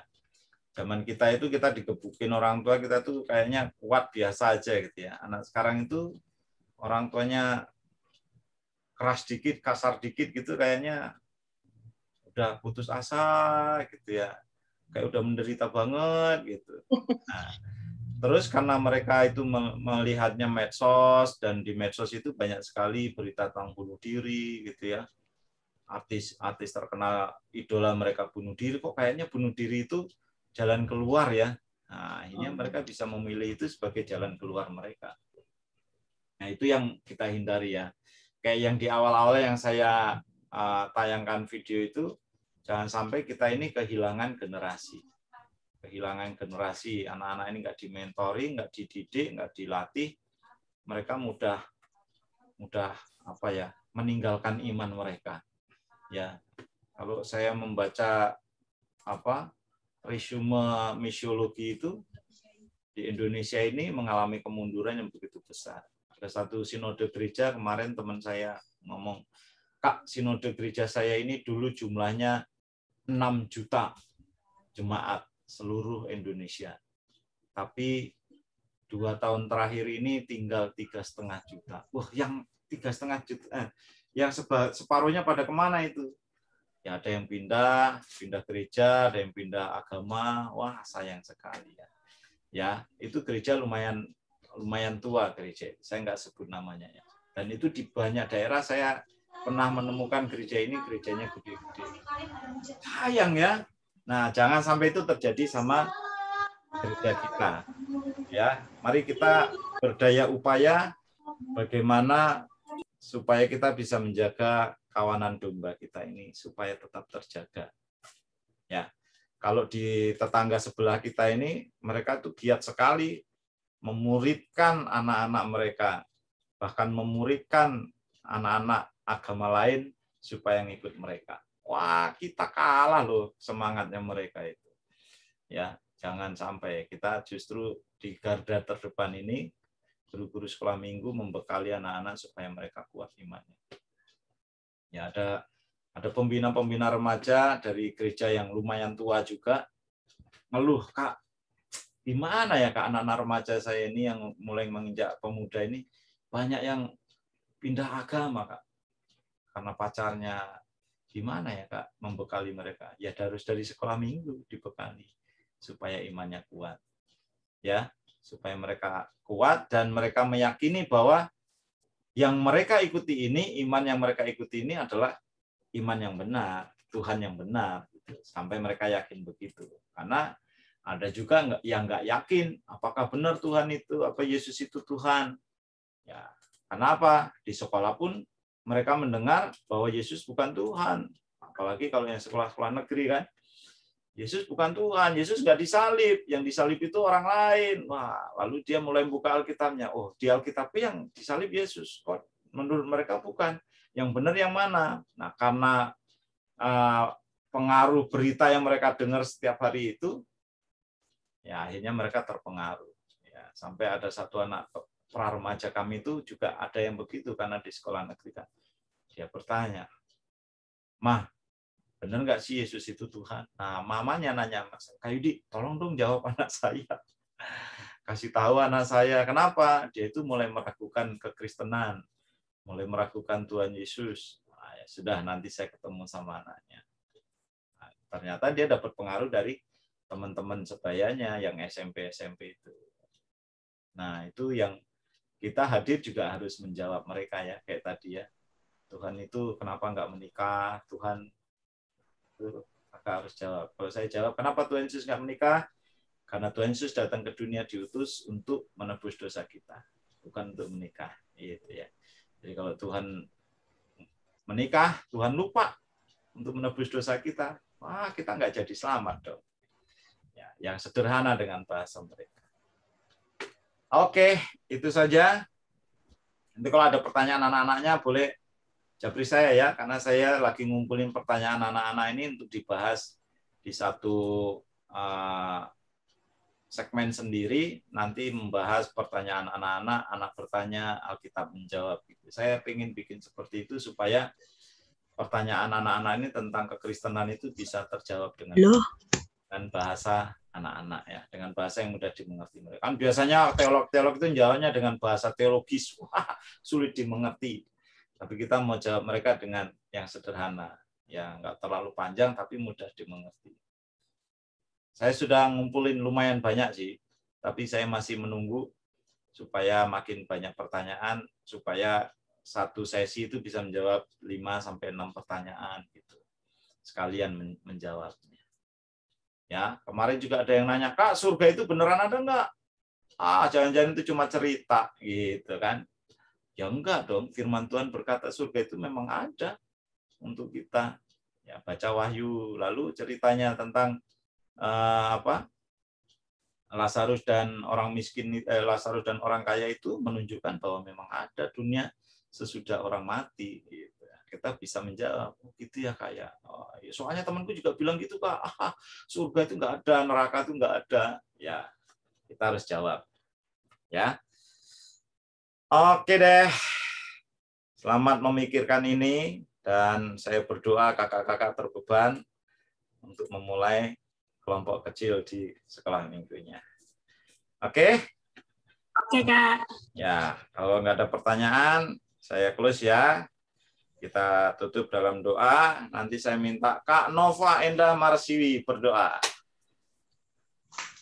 Yuk Kak Nova, berdoa tutup. Di unmute dulu Kak.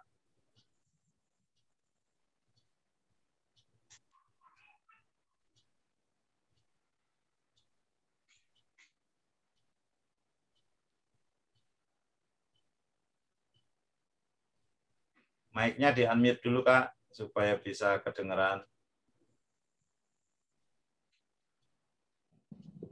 Kak Nova. Dipencet itu mic-nya Kak, supaya mic di HP-nya.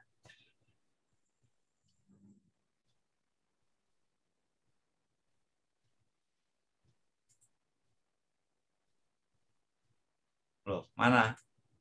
Malah dimatiin.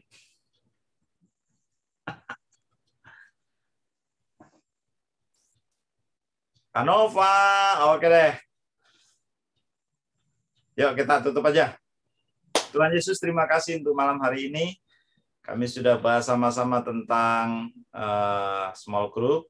Biarlah ini membuat wawasan baru buat kami. untuk kami juga boleh makin terbeban kepada anak-anak kami, sehingga kami bisa membangun kelompok-kelompok kecil di sekolah minggu kami, untuk membimbing mereka, mementor mereka menjadi anak-anak yang kuat di dalam Tuhan. Terima kasih, berkati teman-teman yang hadir malam hari ini, berkati dalam pekerjaan usaha mereka, berkati pelayanan mereka besok, Tuhan berkati berlimpah-limpah. Terima kasih Tuhan, sebentar kami mau berpisah, biarlah tangan Tuhan terus menjaga, memelihara kami, melindungi kami dari segala mara bahaya, dari virus-virus yang ada di sekitar kami, dari pandemi yang melanda bangsa kami. Tuhan melindungi, menjagai kami semua. Terima kasih Bapa, dalam nama Tuhan Yesus kami berdoa dan bersyukur. Amin. Amin. Kita foto ya teman-teman. Ya, saya nggak ikut ya, Kak. Soalnya lagi di mobil. Oke, nggak apa-apa. Yo, yang bisa ikut, kita foto ya. Pakai yang kursi-kursi tuh, Kak, fotonya. Oh, pakai yang kursi-kursi? Iya. Oh, pengen lihat pakai yang kursi ya. Baru. Nah. Jadi sesuatu yang baru ya. Iya. Ikut dong, ada kursi-kursinya. Gimana ya? Bentar, Kak. Mana sih kok baca apa di tangan? Nggak apa-apa, Kak. Kita lihat aja nanti hasil fotonya. Oh, tapi Saya di mana ya? ketutup jadinya yang lain. Oh. Ketutup. Kita yang biasa dulu ya. Kita yang biasa dulu. Tapi kok nggak nampak ya? Ayo, Kakak di mana? Saya yang biasa saya dulu nggak ya. tahu di mana. Oke, yang biasa dulu, baru nanti yang itu. Siap ya? 1, 2, 3. Oke, tunggu. Satu lagi. Satu lagi ya. 1, 2, 3. Oke. Nih, sekarang mau nyoba yang pakai yang tadi. Nah, kita lihat ya hasilnya. Mau pakai yang kursi yang mana kita? Kursi yang banyak, Kak. Kursi yang banyak nih. Kalau yang background-nya kayak saya gitu, kursinya kelihatan tuh. Yang background-nya kosong. Oh sih. Kakak klik green screen apa? I have green screen. Nah, Harus dikosongkan dulu ya. Di choose virtual background. Choose virtual background. Bentar, Kak. Ya, ini kan buat ini pengetahuan baru juga ya. Choose virtual background, Kakak. Non berarti ya. Non, yang bukan yang non. Jadi? Yang ada I have green screen. Cari aja gambar yang lain. Kak aja lah biar pusing, bingung juga nih. Bingung. Oke lah, kita ini ya, siap ya. Siap, 1, 2, 3. Wah, nanti bisa coba-coba sendiri di rumah ya. Ya. Nanti kami coba. Boleh juga nih nanti di sekolah minggu begini, jadi kayak dalam ruang. Wah, harus update nih. Ya, diupdate dengan versi terbaru ya, Zoom-nya. Ya, sip. Ya, oke deh. Makasih Kak Yudi. Ya, Tuhan berkati semuanya. Terima kasih, Kak. Terima kasih Kak Yudi dan semuanya. Terima kasih.